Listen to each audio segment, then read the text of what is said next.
انبار صوبہ ہے عراق کے اندر، ابھی بھی موجود ہے انبار آپ دیکھیں گے میپ کے اوپر، آپ کو مل جائے گا گوگل میپ کے اوپر انبار سے مولا علی کا گزر ہوا۔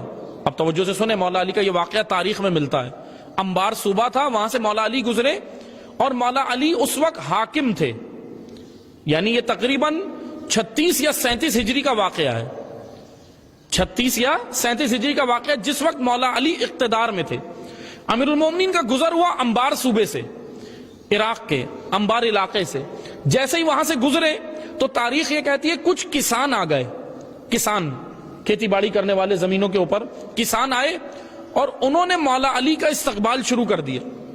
اب آپ توجہ سے سنیے گا کیسے انہوں نے استقبال کیا اور مولا علی نے کیا کیا۔ اب یہاں آج بھی ہم مولا علی کا انشاءاللہ استقبال کر رہے ہیں نا، ان کی آمد ہے دنیا کے اندر تو ہم استقبال کر رہے ہیں نا، تو آئے تاریخ سے دیکھتے ہیں کہ استقبال ہوتا کیسے ہے، بھائی تاریخ سے دیکھتے ہیں کہ استقبال ہوتا کیسے۔ اب یہ کسان تھے بیچارے، بے شعور تھے، پر لیکن ابھی تو ہمیں پتہ ہونے کے بعد بھی ہم یہ سارے کام کرتے۔ اب وہ تو بے شعور تھے، انہیں پتہ نہیں تھا، آ گئے، آ کے انہوں نے تاریخ میں جو جملے لکھے ہیں وہ میں بیان کرتا ہوں۔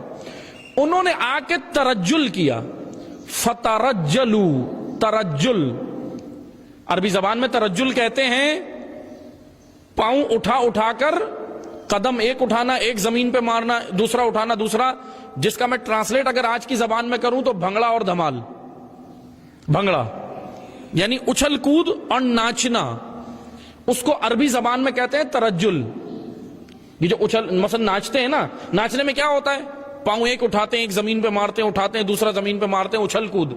اس اچھل کود کو یا اس عمل کو عربی زبان میں کہتے ہیں ترجل، تارا جیم لام ترجل، فترجل۔ تاریخ میں لکھا ہے کہ ان کسانوں نے آ کے مولا علی کی سواری تھی، امیر المومنین اپنی سواری پہ سوار تھے، اب وہ سواری جو بھی تھی، گھوڑا تھا، خچر تھا، جو بھی تھا، اس پہ امیر المومنین سوار تھے، جا رہے تھے۔ اب یہاں جیسے ہی انبار پہنچے یہ کسان آ گئے، انہوں نے بولا کہ امیر آئے ہیں، مومنوں کے امیر آئے ہیں، اور حاکم امت بھی ہیں، حاکم بھی تھے اس وقت، اقتدار میں بھی تھے۔ آ کر انہوں نے استقبال شروع کیا اور زمینوں پر اپنے پاؤں مارنا شروع کیے۔ تاریخ کہتی ہے انہوں نے ترجل کیا۔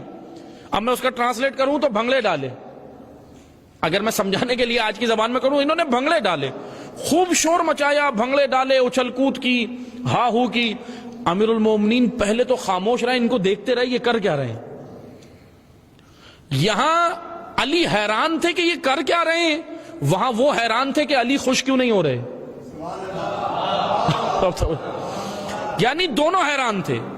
مولا علی کہہ رہے ہیں یہ تم کر کیا رہے ہو، کیا کر رہے ہو یہ۔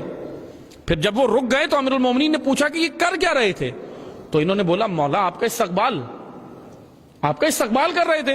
امام نے کہا یہ کون سا طریقہ استقبال کا۔ تو ادھر سے انہوں نے جواب یہ دیا کہ پہلے کے جو حکمران تھے ان کا بھی استقبال ہم ایسے ہی کرتے تھے، اور وہ تو خوش ہو کے ہمیں انعامات دیتے تھے، آپ خوش نہیں ہو رہے۔ اب یہاں اب دیکھیں نا، اس لیے تو کہتے ہیں اگر معرفت نہ ہو تو علی کو بھی اس کیٹیگری میں ڈال دیتے ہیں جو علی کا حق نہیں بنتا۔ امیر المومنین کی شخصیت، اس لیے کیا ہوا، کہنے لگے بھائی پہلے کے حکمران اتنا خوش ہوتے تھے، آتے تھے یہاں سے گزرتے تھے، ہم ایسے کرتے تھے، ترجل کرتے تھے، ہم ایسے ہی بھنگڑے دکھاتے تھے انہیں، اچھل کود کرتے تھے، اور وہ خوش ہوتے تھے بڑا، اور ہمیں انعامات دیتے تھے، نوازتے تھے، جاتے تھے، آپ کو پسند نہیں آیا۔ امیر المومنین پہلے تو خاموش رہے، اس کے بعد ان کو دو جملے کہے اور کہا کہ سنو، امیر المومنین کے جملے سنیں، یہ جملے ہمارے لیے بھی ہیں، آج بھی ہیں۔ آج انشاءاللہ آپ جشن منائیں، خوب منائیں، لیکن طریقہ مولا علی سے پوچھیں۔ یہ طریقہ آئیں دیکھیں ہوا کیا۔ یہاں پر جیسے یہ اچھلنے لگے نا، امیر المومنین نے کہا کہ تم کر کیا رہے ہو، کہنے لگے ہم تو آپ کا استقبال کر رہے ہیں۔ علی علیہ السلام نے بولا کہ سنو، اس عمل سے تم دنیا میں شقاوت میں اور آخرت میں عذاب میں پڑ جاؤ گے۔ یعنی دنیا میں کیا کر رہے ہو، شقاوت میں، شقی یعنی مشقت کر رہے ہو، مشقت ہوتی ہے نا، اس میں پسینے بھی نکلتے ہیں، سب کچھ ہوتا ہے، سانس بھی پھولتی ہے، یہ مشقت کا کام ہے۔ تو علی علیہ السلام نے بولا تم یہاں پہ مشقت میں اور آخرت میں عذاب میں پڑ جاؤ گے، کیوں کر رہے ہو ایسا عمل۔ بہرحال توجہ سے سنیں، امیر المومنین نے ان کی تنبیہ کی، خوش نہیں ہوئے۔ علی